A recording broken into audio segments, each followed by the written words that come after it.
Here we divide 340 by 2 in long division method.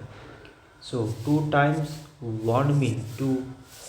On subtracting we get 1.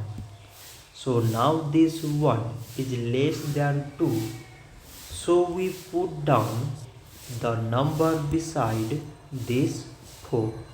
So it became 14 and 2 times 7 means 14. On subtracting we get 0.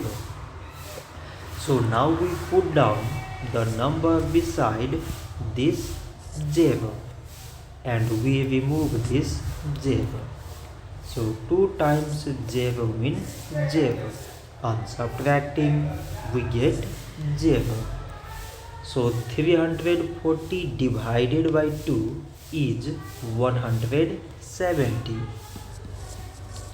So this much for today and thanks for watching.